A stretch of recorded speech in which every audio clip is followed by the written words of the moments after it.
next time you meet me in Gate City. Oh, Cody Pope. I know Cody Pope.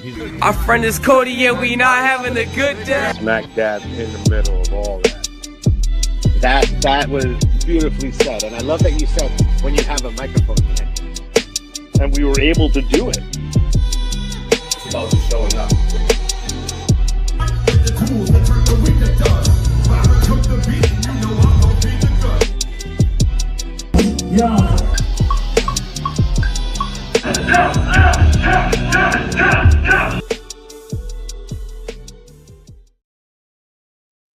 What up, world? Welcome back to another episode of Cody Central. Thank you for tuning in. Welcome back. Welcome home. Welcome for the first time.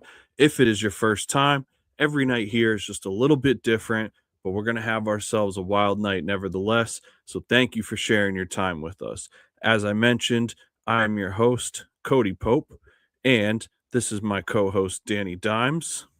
What's up, everyone? As always, if you're tuned in from YouTube, thank you. And please make sure to like the video, subscribe to the channel, and drop a comment to let us know where you're watching from. And don't be afraid to turn on notifications so you don't miss anything from our uploads. If you're watching on Facebook live streams, thank you as well. And please share this live stream to your page right now or share to some friends, or either way, drop a comment and let us know where you're tuning in from as well. Before we get things started, I just announced some new performance dates and I have some more on the way. But right now, you can check me out March 29th at the Shaskeen in Manchester, New Hampshire, April 4th at Phoenix Rising in Northampton, Massachusetts, April 16th at the Green Door Studio in Burlington, Vermont, and April 23rd at Troop in Providence, Rhode Island. I'm going to be announcing some more dates soon. If you want to get tickets or get info or anything like that, the entire universe is locked up inside www.cody-pope.com. Like I said, if you want to get tickets, if you want to book a show, anything of that nature, you can just head on over to the website and find it all over there. So make sure you get tickets and come out to these shows. And we will be right back in just a moment. Then I stopped too late. How could I be so selfish? Do this lost on in the state like inventory of dead ends. I miss home, I can't memories of my dead friends.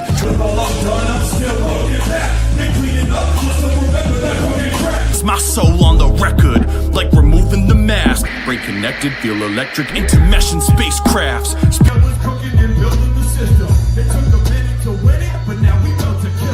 Then I opened up and I looked again, saw the sound like it's the face of my friends.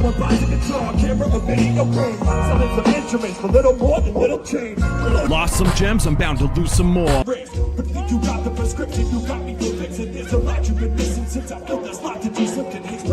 It's got me crawling.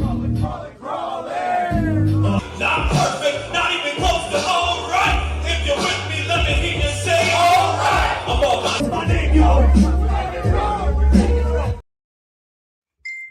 Thank you to everybody that's been checking out and showing love to the website.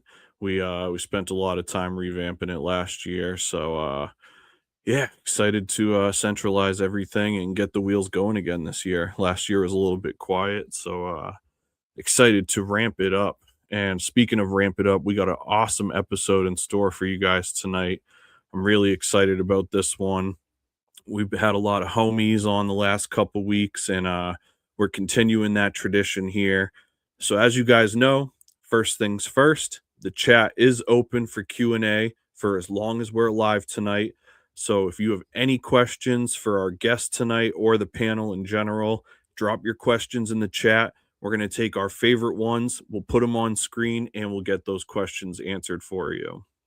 So tonight's guest is a North Carolina-based hip-hop musician, Emcee, producer, educator, and founder of the award-winning hip-hop collective Free the Optimist. He's on tour for the next few months for his C.Shreve Got Lost tour. Please welcome C.Shreve the Professor. What's up, y'all? What's up, y'all? What's up, man? Thanks for joining us. How you living? I'm doing well, I'm glad to be here. Thank you for having me on. Absolutely, dude. It's great to catch up with you again. I saw that you got a big run of shows coming up, so that's super exciting. Yeah, coming up your way again. I came. When was the last time I was in New England? It's been a little bit of time, so I love coming up. Just I don't know. It's a little trek to get up there, but once I'm up there, it's quick drives in between. So I love being up there. That's awesome. I think I'm you said you're excited. doing the Chaskeen. You got Rap Night coming up. Yeah, that's going to be the kickoff to my next run of shows. Nice. I'm gonna do. I've got that. I think maybe a couple weeks before you. I think you said late March. Yeah, I'm there. I think the 29th, I think. What are we? I'm like March. I'm there 15th. 15th. So 15th. Oh, okay. Well, I don't live too far from there, so I'll have to pull up and kick it that night. yeah, jump in the cipher and rip somebody's head off. Right? Straight up. Yeah, So you're making a big run through my area. Where you at? Springfield, Vermont area. Gotcha. Yeah, Vermont has been well to me. I'm gonna do the Rock the Bush event that they do at Sugar Bush. We've got who's out there this year? I think they've got Graham Puba, they've got Smith and Wesson, and who else was it? Marley Marls again. So and Craig. Yeah. I think Craig G. They always have a hitters lineup, but we're doing that. I'm doing that one, and then Burlington, and then I have a lot of folks in Montpelier, so we're going to do a spot near Montpelier called Afterthoughts. Oh, that's cool. I love it. Vermont does. I do well there. It's like a lot of times in regions you can't really double dip a city or a town, but like you just go 45 minutes over, an hour over, and you're kind of in a different place, different crowd, somewhat. So I think it's all about having little distinct shows. So then it looks like it's kind of oversaturated to do 3 Vermont shows right in a row, but they're going to be good. So. Yeah, but even that, it's like I could get to Vermont in like an hour and change, but Burlington is like 3 hours from me. Right. Yeah, so but it's like Vermont totally is- different crowd of vertical people, state. probably. Mm-hmm. It's interesting. I don't know. You kind of have to go where it makes sense. Go where there's you're being received. So Exactly. I always say that. It's like I go where people want me. Yeah. As simple as that, And sometimes you have to, also just make, kind of force the issue a little bit and go somewhere and show them what you got, of course. But yeah, it's definitely, when you're wanted somewhere, you should go there for sure. Absolutely. So a lot of the people that are going to be tuned in tonight may have only their familiarity may only be from our like show circuit and stuff like that. So I want to kick things off by kind of going early in like life. And so if you're down, can you tell us a little bit about what childhood was like for you and around what age you kind of started to discover your love for music? I mean, yeah, so I grew up kind of around a couple of different places. We moved a couple of times. So I like grew up in Virginia, Southwestern Virginia, in kind of a rural area for a while. And then my dad went to school in Knoxville at University of Tennessee. And so I kind of grew up several years there. And I think somewhere in that time, maybe around age 5 or 6 or somewhere in there, I had some older friends that were neighbors, and they ended up, it was like happenstance, but one of them had like a mixtape, but the reason he had it was because it had Eric B on it, and his name was Eric with the last name B. So that's the only reason he had that, or like he was drawn to it. But that equaled me and my neighbor Eric B showing me who Rakim was at like 6 years old. And that was a pretty helpful and very impactful thing to me. Like once you've heard Rakim, it's hard to hear other rap voices in the same way. So I knew from a young age, like what really good rap sounded like. I think on the same tape, there was Slick Rick. And so that was a totally different voice, but equally like amazing storytelling, etc. So those are two of my earliest influences. Like, I was like, okay. And the wild thing was I moved away and didn't know who they were. I was like, who was that? I had to like backtrack and figure out who it was, because there wasn't internet and I was like 7 years old. So it was if you weren't around those friends anymore, all of a sudden it's hard to have that tape. And so I remember having several years after that where it was like I didn't even know what those things I'd heard originally were, but Crisscross things came out that were like popping, and I was like, this is cool, but what was that thing I heard before? And so it's weird when that happens. Something impacts you, you don't even really fully, so you don't even know what it is almost. So that's one of my earliest ones, was like just those two distinct voices. And then we settled in Virginia, like kind of came back to Virginia, and I ended up growing up there from like age 9 or 10 on into high school. And so kind of grew up in a small I don't know, it's southwestern Virginia. It's kind of like Vermont. It's kind of like a rural, cow pastures. Like it's not, there's small towns around. And it's not like North Carolina where I live now. North Carolina has a lot of cities. There's a lot of different, like for a rap artist, there's a lot of cities to do shows in. Whereas Virginia, it's like Richmond, Northern Virginia, and like Tidewater, like the eastern side, like Newport News and stuff. There's not as many good cities. There's small, like Roanoke's a small city, but there's not very many. In North Carolina, you got Greensboro, High Point, Raleigh, Durham, Chapel Hill, Asheville. It's like a lot of different small cities. So different vibe in Virginia, much more kind of small town and rural, I feel like. So I don't know how my rap career would have been if I was living in Virginia. It'd be a little different, I think, because North Carolina has its own definitive style. And then most of my music and like for middle school, high school, was just like sports. In sports, you're always like listening to music, like in the weight room or in the locker room or getting hyped for a game. And so I started to associate with that. Like my senior year of high school, I always joke like DMX had #1 rap album for football season and basketball season. Like we came out for both. And like, I realized kind of the power, maybe some of music then of like, oh man, you can activate people and get them pumped up. And I think I was just a lifelong fan of music. And then somewhere in there, like after sports was actually over, I was kind of like, I wanted something else, an outlet to charge towards and not feel like, oh man, I'm not an athlete anymore.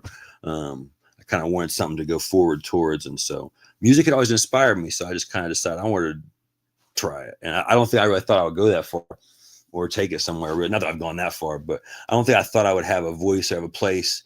I think I just wanted to be able to do it. I want to be able to rap at a party to my friends.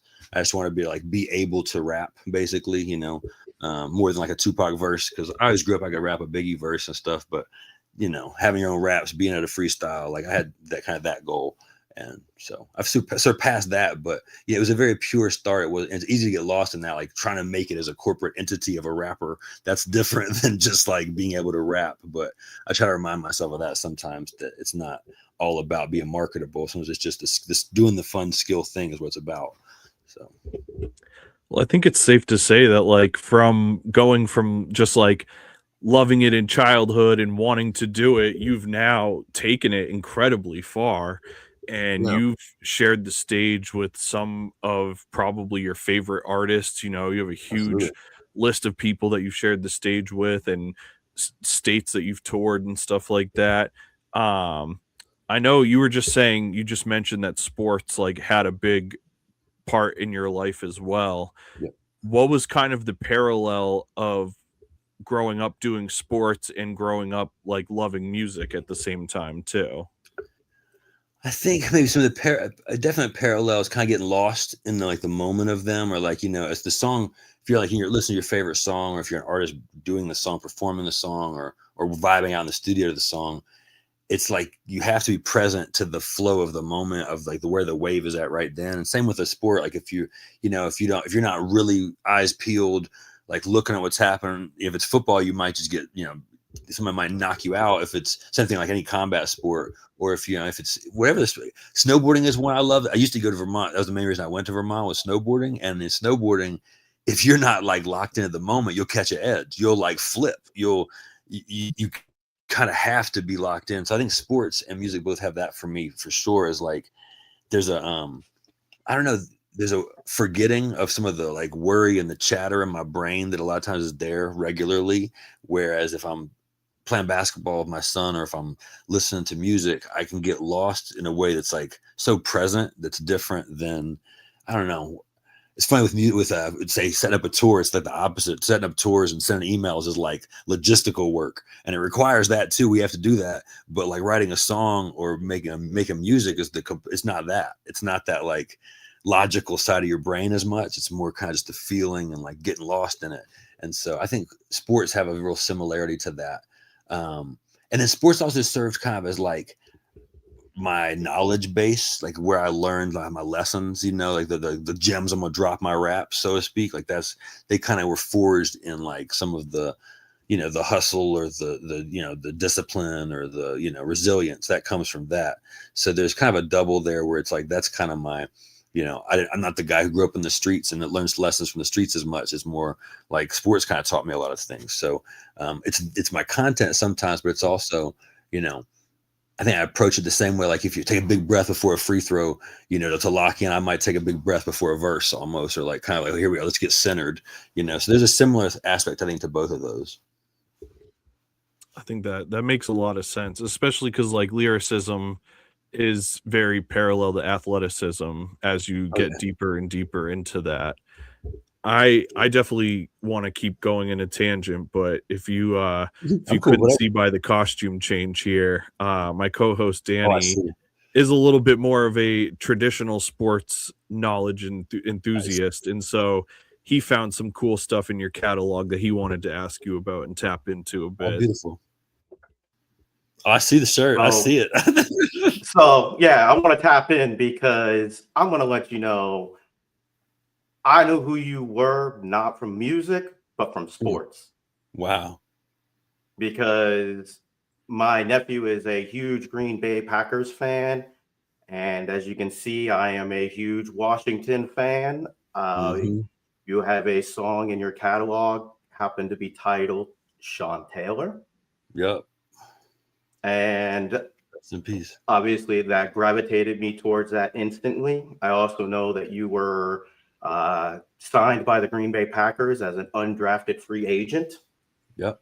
So my question for you is, sports at such a high level that requires such a commitment and such determination, do you believe from that experience in your life that has translated into your music now, that that kind of passion is now put into your music, that determination, that drive that you had to have to be able to play at such a high level? Yeah, for sure. I think when football was over, or I realized it was over, I remember having this weird moment where I like looked at my hands. I was a wide receiver, and so I looked at my hands, and I was like, man, that was the big thing for me. Was like I was fast too, but like you had to be able to catch everything. And so I was like, man, I've trained these so much. I've learned to juggle. Like literally, I've done it. Well, these things that are my hands. It's like a useless skill in life. You're like, what are you going to do with catching a football later? So I remember like not wanting to feel that again, that like I had somehow wasted time. And then I wanted to also, I realized like pursuing football, I had not like watered the artistic side of my brain. The kid who liked to paint at 14, or the kid who wanted to like, who liked raps and who thought poetry was cool. And like, you get lost in sports, and it's its own track, it's its own path. And the music was a background soundtrack, but I don't think I noticed that I was studying it to do it. I think I just loved Outkast, or I loved the music I was listening to. But I think maybe I did somehow know that I was taking notes maybe along the way. But yeah, I think the whole way through music, I was a walk-on at Virginia Tech. The reason it's Sean Taylor, I played against Sean Taylor in college. He played at Miami, and I played at Virginia Tech, and we were Big East rivals.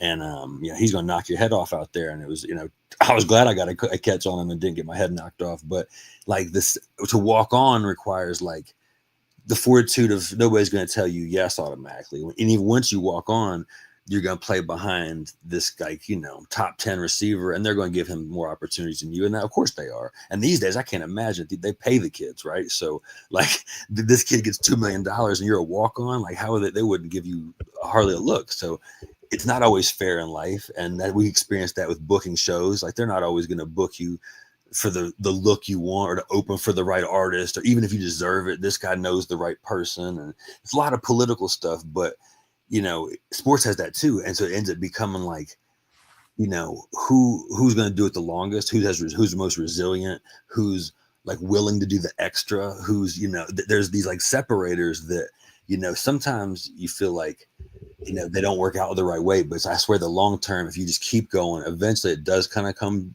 back. You do get yours eventually. That was my experience in sports, was that like, I had to gut it out, but eventually I really did get some shine. I know plenty of people who didn't get that shine experience, and they gutted out for 3-4 years and then didn't get that moment at the end. Maybe they had an injury. And so I know my perspective is distinct, that I happen to have like a good finish to my career, or at least from my angle. I know I wish I'd have played longer in the league, but like I didn't think I was going to go to the league as a kid. If you tell 15-year-old me he's going to get to go catch a Brett Favre pass and Mike Vick passes, he's going to be like, what? And if you tell me he's going to get to play with Lupe Fiasco, like 15-year-old me will be very excited about these things. So I try to keep that grounded perspective as much as I can, because there's a party that always wants more, or wants to, like, you know, not just open for Lupe Fiasco, but go on a 20-day tour with him, or like you always want to go to that next level, right? Be signed by him or get the feature. It's like, you got to sometimes be like, man, that's a cool thing that I did right there. Like, you know, you kind of have to occasionally like sniff the roses and kind of like, man, I'm doing a cool thing. I'm in those good old days right now a little bit. I'm kind of doing it. So I better, you know, like absorb it and look around a little bit. Kind of the Ferris Bueller thing, like look around while you're here for half a second. Like, so you kind of just made me think about this, because you've almost had this moment twice in multiple times, but on two different paths in life, you saw some of the highest highs that a lot of people never even get to that point. But for, you know, different reasons, you didn't like cross over the threshold to like do X, Y, and Z, or like you said, like you've opened for like the great acts, but haven't had the opportunity to like be the opening tour act or something like that. He's And always so ready. I imagine those kind of things force you to figure out how to carve your own lane. And so you have this great lane where you do a ton of touring, you have an extensive catalog of music, and if I understand, almost all of it is like self-released and stuff too. Was there like a certain point in going through these two kind of like highs and lows that you were like, all right, it's time for me to figure out how to like create an ecosystem for myself that's not dependent on these other things? Or was there always like I'm going to keep this going until I kick the door back into where I wanted to be? I think the perspective initially, maybe naively, but maybe not, was the second one. Was like just fortitude. I think I told my dad may have said that in some interview he gave about my college football thing. I think I said something like that, like I'm going to keep knocking on the door until they let me in, type of thing. And I think there's definitely something to be said for that. But then when you're doing it, you know, when you're on that long journey, you do have those down. Like you're the first thing you're saying, like you're really going to have those downs, those ups and downs, and maybe you've really connected a whole year where like you released the thing, you had the videos for it, you got the big look, you're like, it's all like dominoing right. And then maybe it doesn't, or maybe like the thing that you thought at the end, maybe that there's this video supposed to come out and then it was supposed to be a great look and you look like chumps. And you're like, oh man, this is not it at all. And like those things do happen, and it tests your mettle. Like it's like funny, you start with that, I'm going to be resilient. And then it's like you're going to be given the opportunities to be resilient, and they aren't always fun. And like, so you learned for sure that, I don't know, you like you're saying, you have to kind of regroup and realize, okay, maybe I'm not going platinum. This single didn't. I think any independent musician is over and over knows like kind of the pain a little bit of like the day after release, or like a week after release, or whenever it hits you, they're like, oh man, this one didn't make me go on Sway in the morning. Like, you know, and it's a little humbling. And I think if you can recognize that, like, that's not really what it's for, that exists in hip hop, that we can kind of like a ghetto fabulous type of thing. We can go from rags to riches. That exists here. And we are all kind of like buying that lottery ticket to some degree, but we're also, that's part of it, right? That's the show. If we go to a show, we don't know who's going to walk in the room. If the right guy walks in the room, he changes your life. You know, that can happen in places. It doesn't happen in Vermont as much, but it could.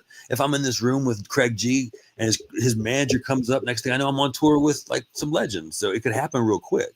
And that's real. That is reality, but it's also like, it can feel delusional if it happens enough times where you're like, man, you're amazing, you coming on tour, fam, and bro, and all the way it is after shows, the post glow talk of everybody rapped real well. We're all gonna like make an album together now.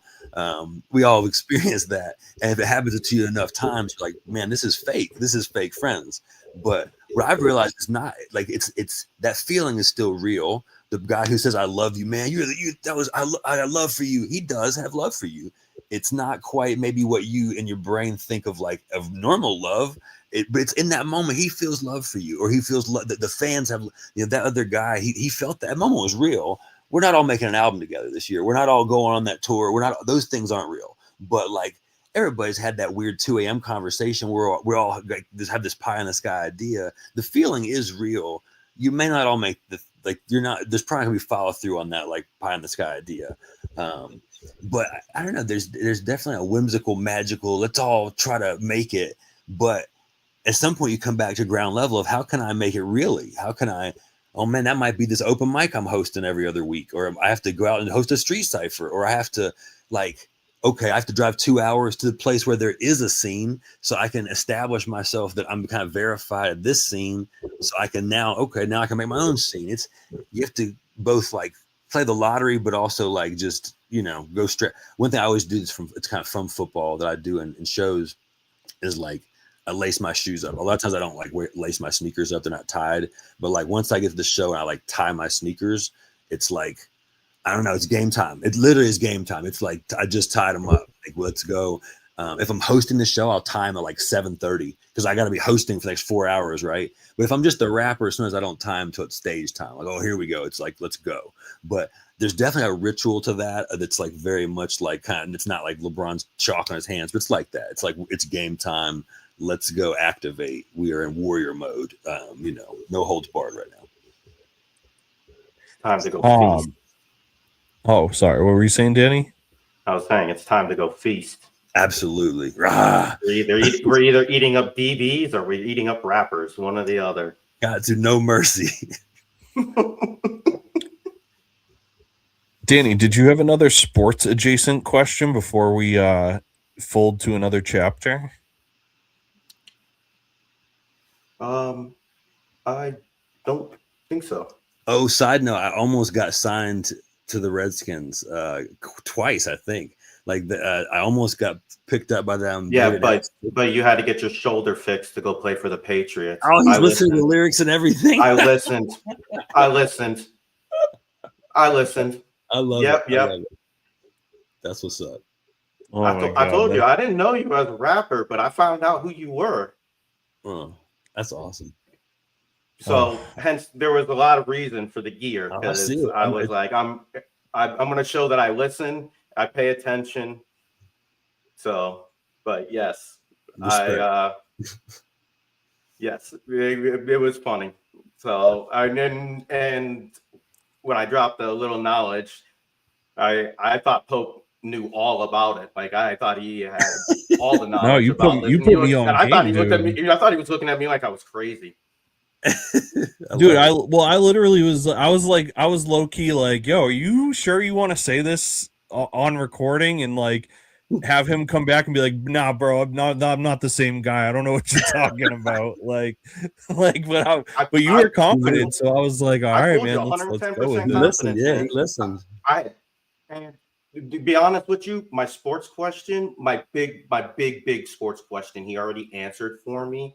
I was going to ask because I know that you were on his back end of his career as a Hokie. So I was wondering if you caught a pass from Michael Vick. Yeah. Mike was I was in between Mike and Marcus. Marcus is his younger brother. So I had both. So I got kind of lucky with that. So I was really young with Michael, and then I was an old receiver for Marcus. So Mike had this day where one of my the time I kind of splashed into Virginia Tech and kind of become known with the team, at least, is we're doing one-on-ones, and Mike, I don't know if he just saw wide receiver. I don't know. He just underthrew me, right? So because he didn't think I was that fast, so he underthrows me on a deep ball. It's a long ball. I have to come back. I have to dive under somebody to catch it, and I make the play. And he didn't need to do this, but he did. He gassed it up. So he stopped one-on-ones and ran over and kind of just bumped me and was like, I'll never to throw you again. I had no idea you had wheels like that. And that was a really big thing for, I guess I'm a redshirt sophomore. So I've got a couple more years or maybe a redshirt freshman. And so I'm not on the field. I'm not really accepted on the squad. I'm a walk-on. I'm on the team, but I'm not known as a threat, or like he's that dude, he's the truth, or like he's got wheel anything. I don't have an identity really yet. And that moment was identity. I remember I got like I became everybody's friend after that. Like, you want to come to dinner? It was like a definite acceptance when Mike accepts you. Like, oh, okay, like who's Shreve? Okay, so I will always just kind of be thankful to him for that, of kind of recognizing his own power, that if he welcomed you to the circle, everybody else will welcome you too. So yeah, Mike was kind of one of a kind. I mean, we got to experience him he becomes Superman at Virginia Tech. I mean, he, as a freshman, goes to the national championship. That's my redshirt year. So we all just kind of watch him go to like on the cover of Sports Illustrated, like with, magazines were a bigger deal back then with no internet, but like he's on the cover of the biggest magazines. I mean, he would have been the NIL deal of the century back then. So yeah, crazy era to watch and be a part of. It was kind of insane. Mike's the man. You speak of your wheels. What was that? A 4.36? My best ever was a 4.28, but yeah, 4.36 was the one they kind of, that's the one that sits on the internet. But there was a day, a pro day, I got a 4.28 and a 4.29. So that was how the wheels got me in there. That was the main thing. If you can clock a 40 like that, you can get on a team these days. Even today, right. Speed is kind of the killer there. And then you mentioned that you caught balls from Brett while you were at Green Bay. Yeah, I was there. That one kind of, I say on the song, if I had my shoulder fixed, like I was in a really sweet spot because I could make that team. That's before Aaron Rodgers gets there, and I was realizing that if I do like the little Back to the Future thing, and I make that team and just like hang on, like learn the playbook, just learn the stuff for 1 year, and then Aaron Rodgers comes. I actually played Aaron Rodgers in my last game in college. We played against Cal in a bowl game, and he beats us like. That's a game they play on ESPN Classic sometimes, but I would have got to Green Bay a year before him, and then he'd have got there, and I'd have been like, I just know me, I'd have been like teaching the playbook. I'd have been I'm like, oh, here you go, I'm your like young receiver. You want to go throw? Like I would have befriended Aaron Rodgers, and that would have been very lucrative potentially. So that's my like alternate dimension world. I wouldn't have a rap career, but I'd probably like have a bunch of cool catches from Aaron Rodgers. So it's okay. I'm okay with what I got. Damn. Honestly, this like whole portion of the show has just blown me away because it's like I knew how you'd done so much musically, but then it's like, damn, dude, that really is like living just multiple lives at once. Like, and we still have a whole nother chapter to get into too that I'm excited to talk about as well. We're gonna take a quick 30-second break and then we are gonna be right back, guys. So just check this out and then let's get into the next chapter here. See if that wants to play. Okay, so the first thing you're going to do is go to hellhoundpublishing.com. Go to the menu, go find Cody Central, our show. Then you're going to scroll down and you're going to see a bunch of different donation options. Each one will have some really cool stuff that you get. Go to checkout, tell me what you want me to promote, cash out, simple as that.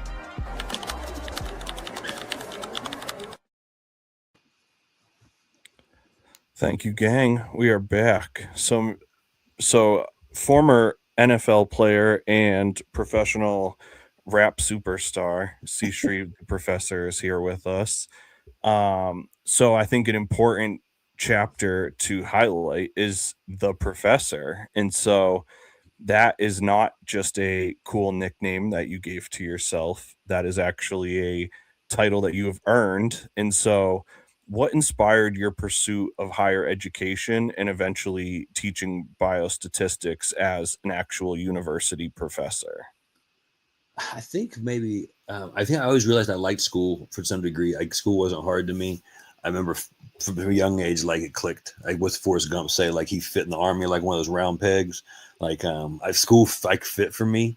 And so I remember somebody telling me like, if you got good grades, which I was always pretty good at getting grades, even in college, they were like, man, if you have a good GPA, like grad school is free if you do the right things. And so I ended up getting my grad school pay, had a TA job in grad school where they paid me to teach. I taught like weight training and golf one semester and tennis one semester. It was like super easy.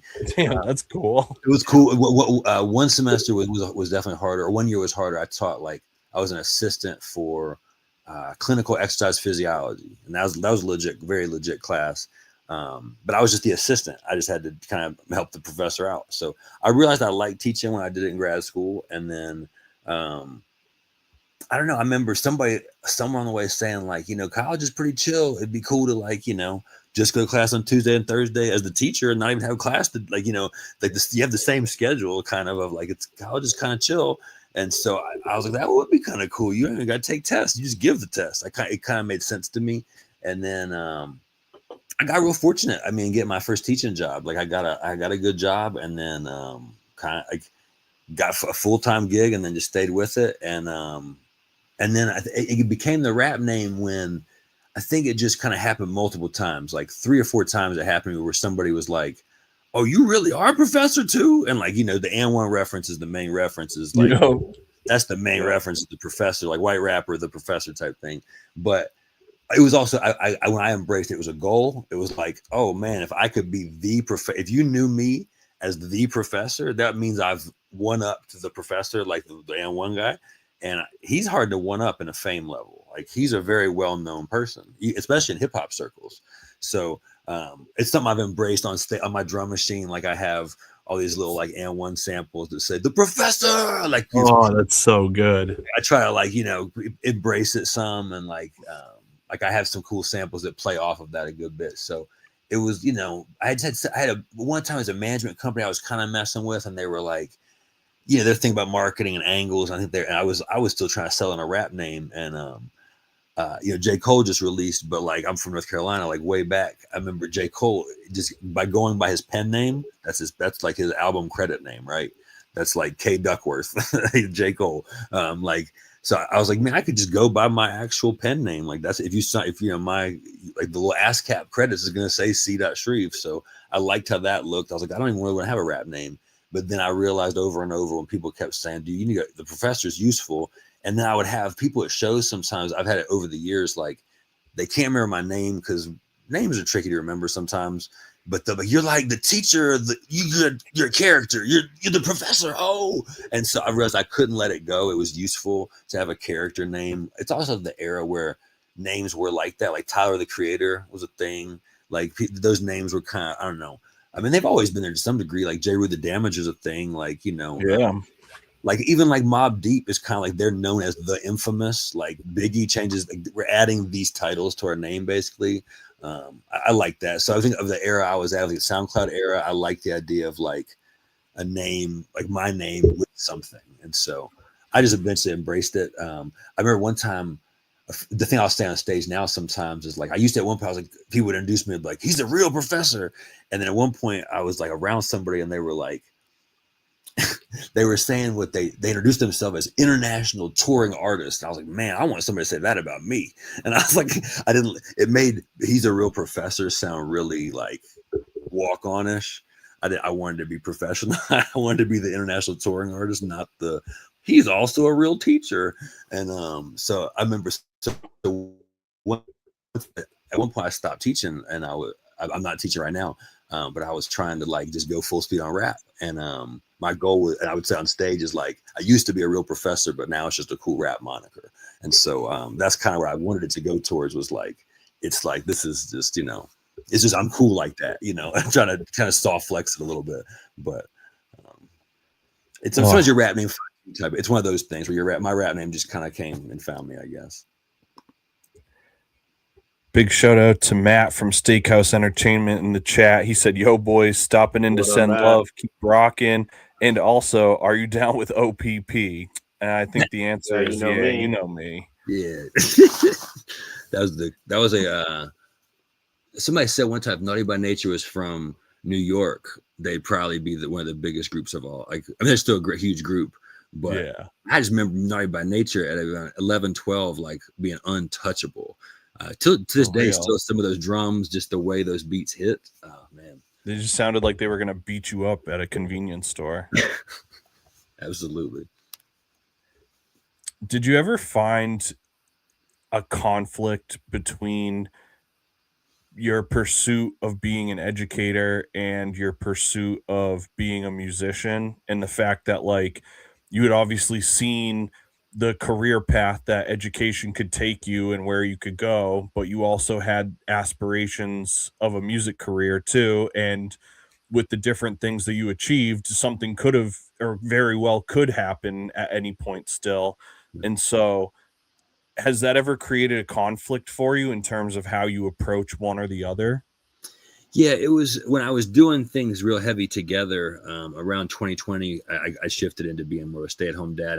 Right before that happened, right before the pandemic hit, I was trying to go music full time, and so I had stopped doing teaching, and I was trying to just go music full time. What it ended up becoming was my kid was in virtual school, and so I had to do like the step up as a dad thing because the world changed in 2020. So you have to shift a little bit, but.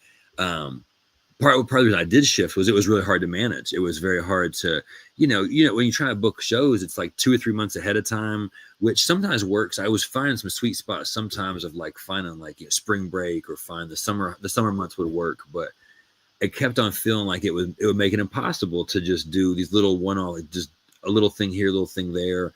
At moments I had it scheduled right where I would just have like Tuesday, Thursday classes.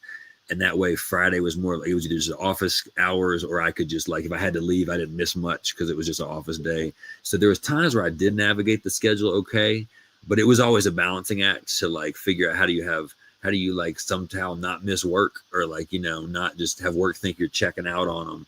And, in hindsight, a couple of times near the end of my academic career, like I had to teach different classes or different class times than I wanted.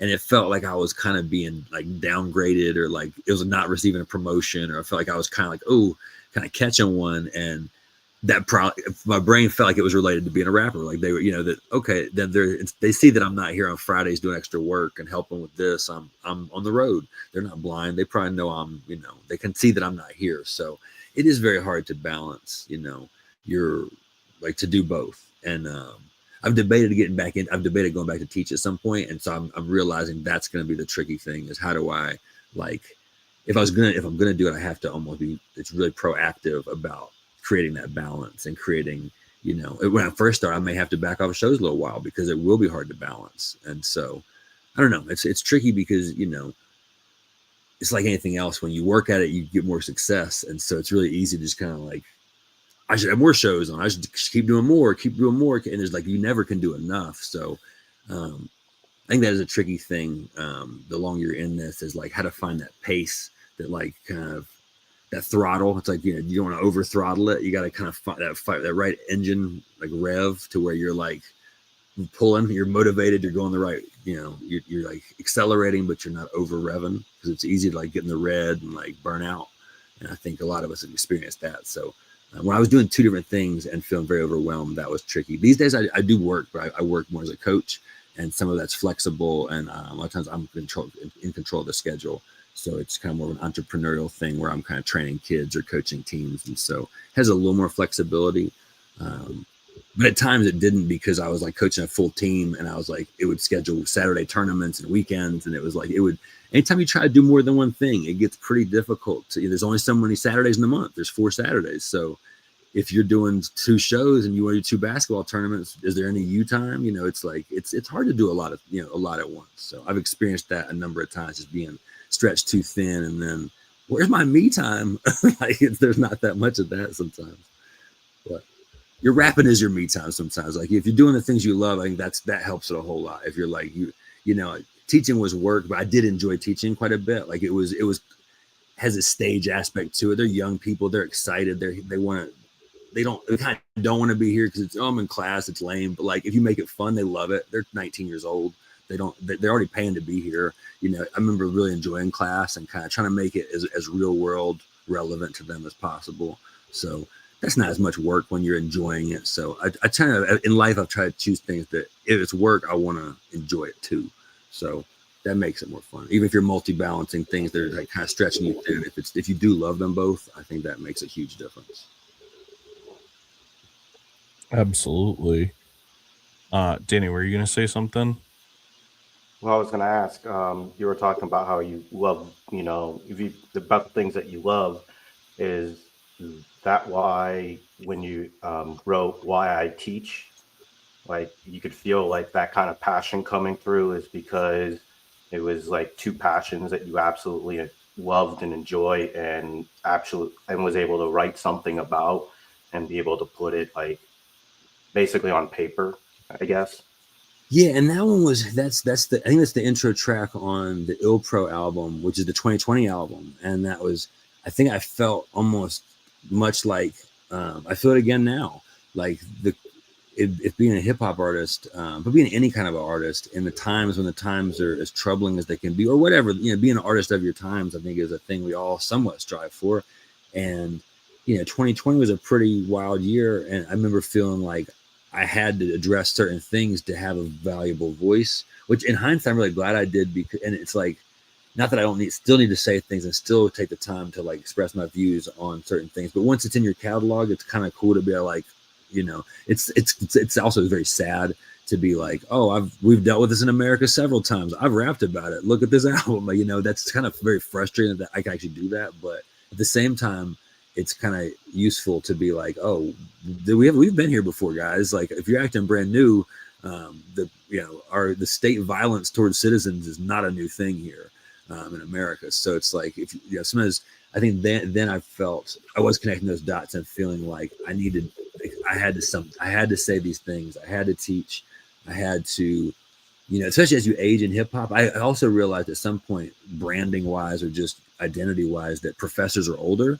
And like, it's like the opposite of a Lil name, like a Lil Wayne or a Little anybody. It's like the opposite. I'm just going to get older and like more gray haired professored. Like, so I think that actually you can grow into that. But if you're like the wizard, you can grow into a wizard better than you could grow into like, the young teenage Don. It's hard to do that forever, So I've kind of realized like, and what does that mean? If you're going to be the professor, you better have something to say. You better really teach something. You better put them on game. And there's different ways to teach, of course, but that one's trying to touch into like, why do I do that? I think when I was reflecting on that, I was realizing, I have a younger sister. She's like 7 years younger than me. And so we had some friends in between our age, but I kind of realized I tended to be the older friend in my group. I was not the younger kid. I think I just told you in the beginning of my rap career, I was the young kid and these older kids put me on game. I think I felt maybe that was an impact on me, that I got to do that. I got to put kids on game. Like, I need to help kids to know about DMX who didn't know that there's a rapper that'll make you like, oh, he finishes all of his albums with a prayer. Do y'all know that exists like in this world? Like, have you ever heard that? Like, if you put people on game, it's a big deal. That can impact people forever. So I think maybe that's where that's part of the teaching thing too, is like I was put on some things that really changed my life. So I feel like, and then, coaching, I think at times helped me with like growing into a man. And so it's kind of the same connection as well of like, what are these lessons you learned and how can you pass them on? And that's if you make music that's somehow connected to that should have some type of a timeless thing to it, because humans grow and go through things despite the technological advances and stuff. Like humans go through jealousy, humans go through loss, humans go through anger, etc. So if you can somehow have something to say about those, I don't know, you end up with something that it'll last a little longer than even that mood will, if you can just tap into the truth of what that was for you. So I'm still figuring that out some, but those are just me trying to explore that, trying to figure out, why do I do what I do, or why do I think this way? Something that resonates past the headphones. Yeah, it's funny because like if you try to connect to you, if I'm trying to like, what's that thing you want to hear? If I start to think about the audience, it almost like you get in your own way. I heard somebody say like, there's like a couple of different perspectives on writing. Say like an anthem or some hit or some universal song, which of course we're all kind of aiming for is like something that breaks through. But like you could write it to be something that is going to appeal to the masses. If you try to do that, I think it's almost like you'll fall. That's hard to do. How can I make something that everybody wants to hear or everyone wants to listen to? But the complete reverse would be making the most personal thing ever. It's like just mine. And if I'm really, really pure on that, you'll completely relate to it. Probably if it's so personal, maybe you won't, maybe you didn't have that experience, but the people who did have that experience or a similar one, they will completely resonate with that person. If you can kind of get rid of the filter and really be authentic to that experience, even if it's hyper specific, like underground rap. Like maybe the only people who really like this are underground rappers, but if you tap into like ambition into, being an underdog. There's going to be some walk-on receiver who will like that because they know what it's like to be an underdog. So I think the more you can tap into like, I don't know, it's like I guess it's like the personal within the universal, like, how do like you're touching this big experience through your micro lens. If you can be truthful of that, like, we'll relate to anything in hip hop, right? Like I've been taught many things by drug dealers in hip hop, and I don't really deal drugs. So it's like, I can learn ambition from Jay-Z. I can learn a lot of things from 50 Cent or from Biggie or anybody. I don't have to live their life. I think some people in hip hop forgot that a lot of times. Like I've had many friends who've been like, I've almost want to tell them like, dude, I grew up on Snoop Dogg. Like I didn't use all of his catalog for like my relationship advice, like, like you can take the rhymes and like, what I'm saying? Like you can learn how to rap and learn a lot of cool things in life and not, just because you listen to Cool G rap doesn't mean you have to be so gangster. You can, if that's what you do. But I think a lot of us like, I worry my kid listens a lot of Travis Scott and likes a lot of like modern stuff. And I'm like, oh man, what are they schooling him to? So it's, it's tricky. Having built such an extensive touring regimen through the years, you've done runs with opening for artists, you've done runs sort of as like a headliner, you've done runs on like a DIY level, you've done a lot of different paths of performing. Do you have a favorite tour that you've been on or one that you like learned a lot from? And B, do you have a tour that was kind of memorably the worst one of them? Oh man. Yeah, there was a phase of worst ones I remember at one point. Trying to think of the best one. Trying to think of both angles of that. I remember I did a couple of Jarve tours for a while where Jarve was not as famous as he is now. He was definitely still becoming famous, but it was fun to watch. I don't know, just fun we were kind of growing into ourselves. We had some new music, a couple of songs we haven't released yet, but like we developed some tandem stuff. We were, we did different regions. So it's like, he's going to be accepted differently in New England than he is in the South and vice versa. And so I remember enjoying growing to that. I think it was 2019. It's like, it's a good little bit of an era ago. Those were really good tours. But they were still like super underground. They were very DIY and they did not feel big at all. And then a couple of times we were getting where we could get a bigger venue, and then it'd be like, oh, sick, we got this awesome venue with 350 people, and it'd be like 28 people. You'd be like, oh man. So those growing pains are like just part of it though. It's like man, we're doing good enough to get this venue, but we're not doing good enough to fill it up. So it's those things are tricky. There was a couple of times, there was a growing pain era where I was just really trying to like take anything or go make it happen, or like, oh, y'all don't really have a venue. You got a Tuesday night poetry slam. I'm coming there. Like I would just do whatever, and those weren't bad if I was solo, but if I like somebody was like, I want to go on it with you. I'm like, oh, okay, you can come. And like, then it almost, you see through their eyes how like lame it is. Right. Not really, them just being like, so this is what you do when you're on tour, huh? Yeah, you're like, oh no, this is like, I'm like, no, I promise it's not always like this. Dude, Denny's is so much more glamorous on Instagram, I swear.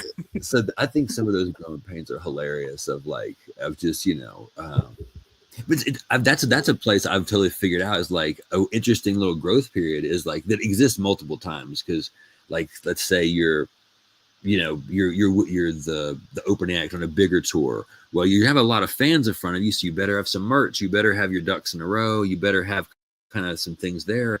Okay, so now you go from that tour to you're the headliner, and you're all prepared like you have all these crowds, but where are the crowds? So it's like you're big enough you have a name, but can you fill the place up? That's tricky.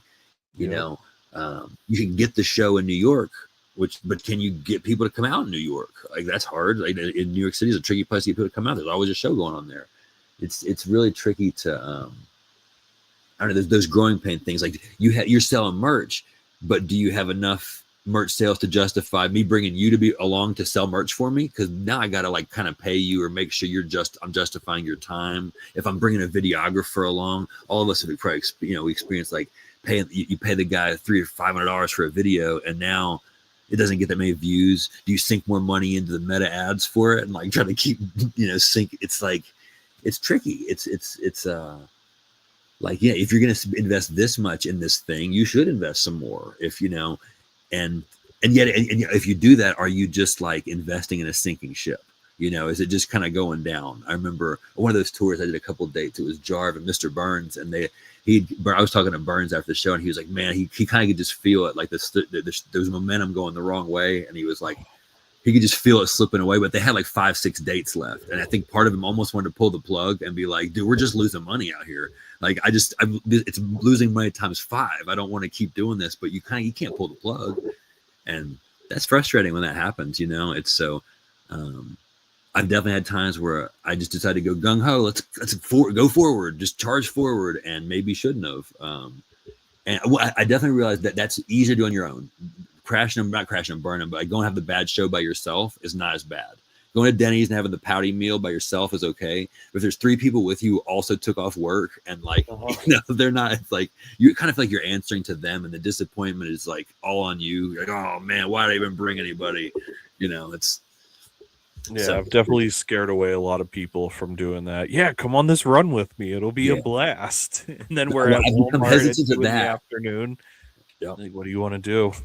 I've hesitated on doing that more because of that. And then also just like, I find one of my friends got me kind of back into got me inspired on DIY again, of just like, he was like all about car camping and like, putting your mattress in the back of your car, or like, just, you don't need a hotel. Like if you remove the hotel, you remove this overhead, and he would literally map out like Love's gas stations because they're 24 hours a day and they have good bathrooms. Like they almost pursue touring like a trucker, and like reduce your overhead, barely have meal, like just eat cheap food kind of. And like, if you do that, you're like, dude, all I got to do is sell a t-shirt or 2, get my little $30 and like a free drink, and we're not in the red right now. And so, but yeah, what is that growth period? If I can do a couple of those, what's the growth point where I can bring somebody to video me every show, or bring somebody to be the second rap act, or there's little growth moments. You have to kind of gauge that correctly, I guess. So I like, you gotta have that Planet Fitness card, bro. That's a huge one. The Planet Fitness Black, bro. I live by it. I go to shows. I sleep in my car. There you go. And then when I wake up, I go get a little cardio in and take a fucking hot shower. And they open like 5:30 too, right? They open super early. Dude, the one to me is 24 hours. There you go. Dang. I've heard that from several people. There's been days that I've left like Wednesday night from filming podcasts, going by Planet Fitness at 3:30 in the morning, and I just need a little waker up so I can finish the last like 45 minutes of my drive, hop in, take a quick shower, hot shower, get back in the car, and away I go. No, that's I've heard this so many times. Best investment I ever made. I love it. I've got it. I've heard this a number of times. I'm surprised I haven't. And like I said, I crash in the back of the car, right in the front of the Planet Fitness. Get a few hours sleep, get up, walk in, work out, shower, away I go. I love it. And with the black card, I usually go hit like the hydro massage or the massage chair first. I've heard that exactly. And go ride out. It's best investment towards like trying to get out to more areas and be able to not force myself to have to sleep places or rent hotels or things like that. And the best investment right there. Absolutely. No, I love that. I'm overdue on that one. I liked that you had said the thing about growing pains, how like as we start hitting these different venues, we kind of figure out like, oh man, did I prepare this? Did I allocate merch right? Whatever. But sometimes there's variables that you end up upon when you show up at these places that you just don't have control of. Yeah. Do you have any pet peeves that you run into frequently while you're out on the road? I'm trying to think. I mean, rappers can be pretty bad sometimes for things like, I think, I don't think many musicians do what rappers do. I mean, they'll just, like skip sound check, come late, bring the flash drive, assume that, like, here's the recent one, because anymore this is an interesting one. I could see people even critical of this, but there was an era where I always had a DJ, like a true vinyl DJ. I was bringing, he's bringing two 1200s out. And so then if I do that, and I still occasionally do it, if you're a rapper there, yeah, my DJ is probably hosting you. And so then all you need to do is be a professional about getting him the music. You could email it to him, you could bring it to him, etc. But I'm not a DJ. I do cue up my stuff from a drum machine. I bring a laptop, so I can be a backup DJ if you need it. But a lot of times rappers just assume that, and then they'll be kind of just rude about it, like, and or like during the set be rude, like, cut this shit off, DJ. And I'm like, I'm not your DJ. Like, what are you doing? That could be an interesting one. My DJ a long time ago put me on to, like, he's like, man, rappers can be incredibly rude to the DJ. And Mr. Burns said the same thing, because he ends up being that role a lot of times on tours. He'll end up being kind of like the host, quote unquote, DJ guy. And man, rappers can be ruthlessly, and I don't think they realize how stupid that is, because DJs are a huge resource, connection, useful, like, person to build with. And so if you're being ugly to your DJ or being like entitled about your interaction with them, I think that's an easy one to fix for a DJ, for any rapper, is like, get there early, or send your music early, or make sure you confirm that, like, with the whoever's in charge of the event, like, that, how are you getting your music played? Are you cool with me bringing a laptop and an eighth? Like, because like, you shouldn't assume that somebody's playing your music tonight necessarily. I mean, you can sometimes assume that. At rap night, DJ Myth's got you, right? But you should send your music to him. Exactly. Like, don't wait till that night. Just give it to him so he has it loaded up that day. Yeah, if you're gonna do that night, get there early. Like, if you're waiting the day of, get there early. Like, there's some simple. I think those things are really kind of, And I try to insulate myself from that more and more as you get older, and like you do it more. You're like, okay, I'm not gonna work with him, or I'm not gonna do that venue, or those little things that are annoying. You just head them off. Like, why would I deal with that? Like, why would I? Some venues they don't have a sound man. That's okay. Sometimes you can run their soundboard pretty easily, but you better know that going into it, that, like, oh, they got no sound man. They're just gonna let you. You're gonna do your own thing, and sometimes that's fine. But sometimes that can be hard if you don't know what you're working with. I don't know. It's. I think I'm trying to other pet peeves at venues. I mean, I joke. I don't usually drink tons at the venue, but I used to joke, like, some venues, like, it was a classic thing for a while. Like, well, you got free PBRs for the whole night. Like, oh, great. But like, I used to joke, like, at the minimal, it'd be nice if the venue did something like that. I don't need a bunch of PBRs, but it's nice when, like, if you're at a venue, you're hosting it, you're doing things, they should give you a free PBR. Or, like, I think some venues, like, they're half broke and they're like, they don't want to even give you a free beer. It's like, oh, come on. But most venues, they're going to be nice to the host or the people there the whole night. They realize it all makes sense. But most of the time at these dive bars, like, we all know the lay of the land. We know what we're getting into. It's not glamorous. It's, we're in it together. And, I'm tipping the bartender and they're looking me out, and vice versa. So, and usually the sound man does a good job. But he, more often than not, I hear it's great. But I think when folks have I think they think their rap show is going to be glamorous, or they think it's like, oh, this is my release show night. Like, I could go to this whole tour. The way I booked the tour was always like release. They're all release parties. So every night I can be like, this is my release show and you're messing it up for me. Like, you can't approach the night ever like that. Like, this is my birthday. It's not ever like that. So you got to kind of be humble. And I think when you do that, if you realize, like, it's an awesome night when bad things don't happen and we get a decent turnout, and it doesn't have to be perfect, but like, we had a night of hip hop with no fights. We get to do it again. They want to book us again. Like, it didn't have to be the 1 in 1 out 200 people packed night. We all want that, but I think a lot of times we think that's what success looks like, and there's other versions of success there. Dude, I love that. So I ask this of all of our guests just so that we can send off into the world with some sort of intriguing affirmation, if you will. But in 2026, you are already taking some giant steps, and you've got big things underway with the Shreve Got Lost tour and probably all sorts of other stuff. Do you have any goals for the year, whether personal or professional, that you can kind of share with us? I think a goal for a while, I touched on it a little bit before.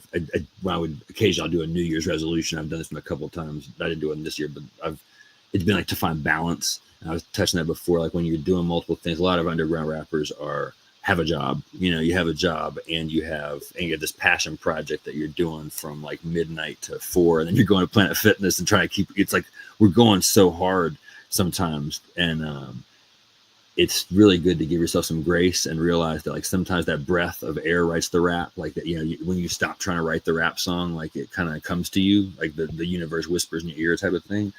And that's really hard to get out of the way of. Like when it's like, it's really good to have a disciplined practice and write every morning or every afternoon or whenever, but it's also good to let it kind of come to you. It's like there's a balancing act there to happen. It's really good.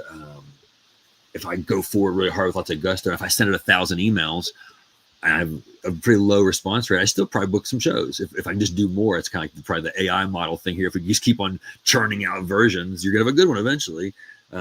So there's definitely power and fortitude and keeping going.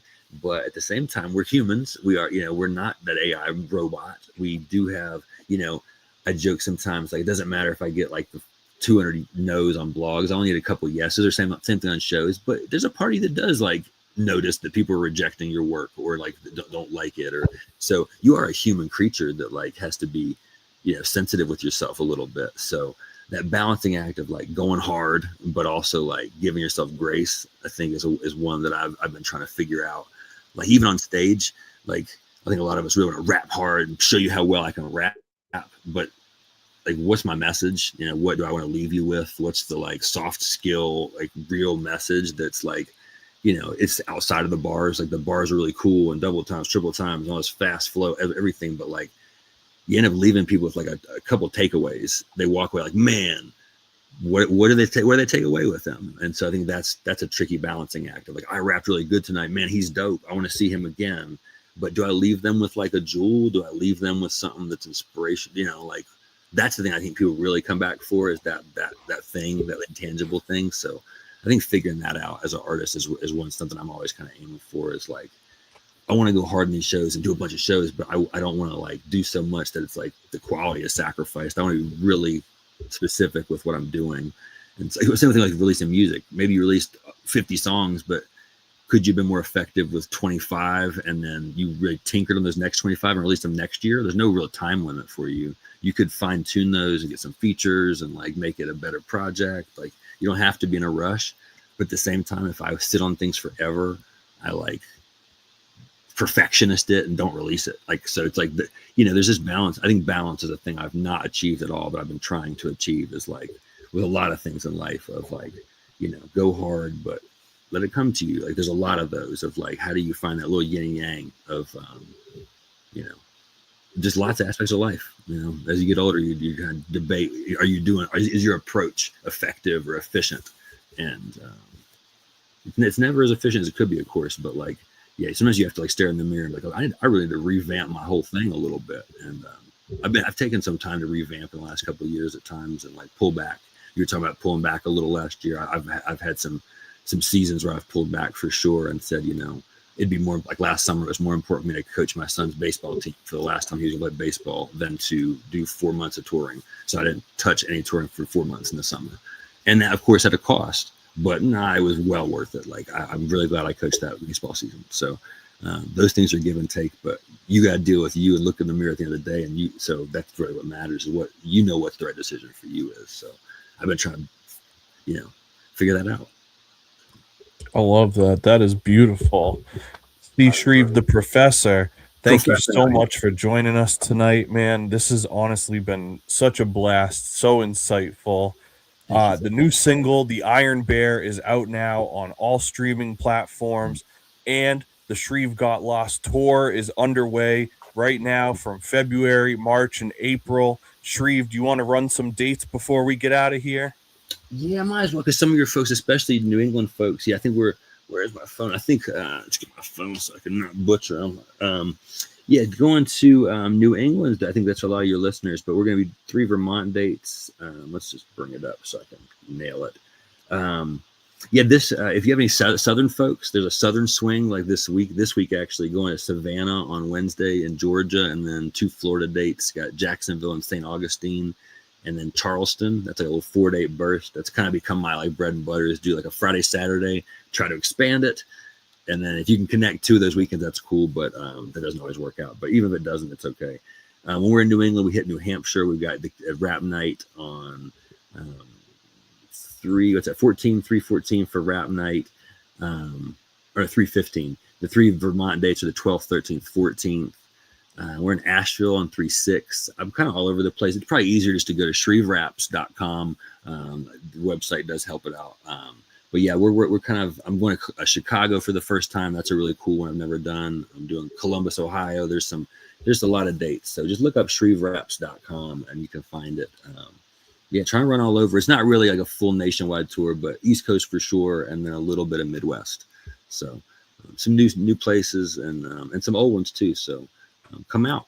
We'll have a good time. I love it, man. One of the hardest working dudes I know, man. Thank you so much for making time. The website is going to be in the description too after the stream is done. If you're on YouTube, go to the description and you'll see the links to the website and social media. Go online, check out those dates, get tickets where available. Go run up the new single, The Iron Bear. Thank you so much for rocking with us tonight, man. It has been a blast. I look forward to catching up with you when you're up my way. Absolutely. Safest of travels. Much love to you and yours. And have a wonderful night, man. Thank you so much. Appreciate y'all so much. Thank you for having me. Thanks for being on.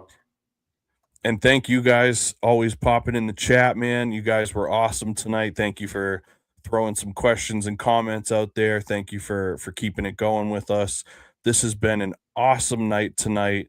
As we have the last couple weeks, I want to take the moment to shout out a couple podcasts as well. These are either previous guests of the show or just friends of ours, people in our network. Big shout out to LaChance Encounters, Nick Sands Presents, Airing of Grievances, the YDD Show, the Right Mind Podcast, the Wash Daily, and the All In Sports Huddle. Those are just some of our friends. You can find almost all of them on YouTube or on your streaming platforms everywhere. Much love to everybody that supports us as well. So we want to show love where we can. As I mentioned before, I got some dates coming up. You guys can check those out now. I'm going to be announcing more soon. March 29th, I'll be at the Shaskeen in Manchester, New Hampshire. April 4th, I'm going to be at Phoenix Rising in Northampton, Massachusetts. April 16th, I'm going to be at the Green Door Studio in Burlington, Vermont. And April 23rd, I'm going to be at Troop in Providence, Rhode Island. We're going to be announcing some more dates soon. Check all of that out at www.cody-pope.com. Lastly, I know Danny and I would also like to plug our Hellhound Film Club podcast that's been off and running. If you're following the channel, we are like 5 or 6 episodes deep, plus some Patreon bonus episodes. New episodes premiere right here on the YouTube channel every Tuesday night at 8 p.m. And additionally, if you're local, you can come every Wednesday night to the Spot in downtown Nashua, New Hampshire for our free movie night, where we actually screen the movies that we're going to cover in the podcast. So you can come watch the movies for free. And then right after that, we record the podcast with a live audience. So let me just show you a little bit about that before we get out of here. And then we'll say our final goodbyes and much love. Yeah, we hold Billy too there. Okay, Bill, come Ladies on and gentlemen, around. please hold it quiet. Okay, that's the shot.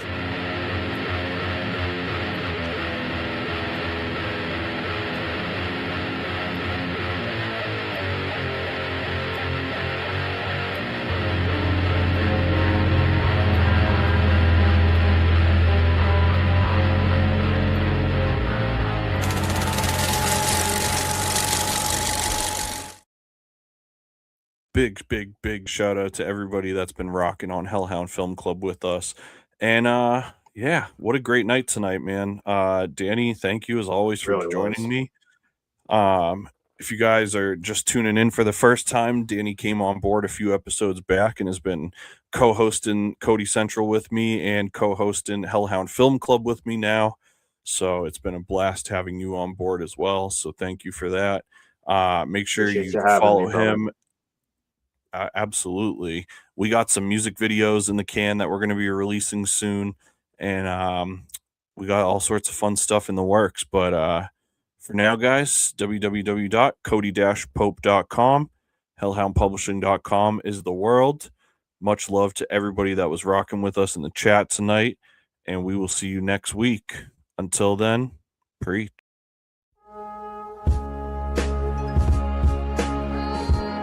Cody Central is written and produced by Cody Pope for Hellhound Publishing. If you'd like to sponsor the program and have your brand, podcast, or service featured, learn more about that today at www.hellhoundpublishing.com/Cody-Central.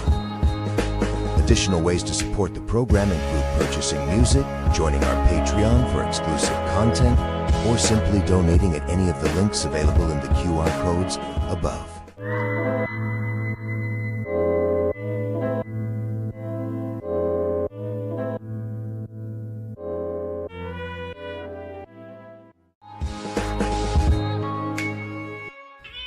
I certainly feel sorry for you.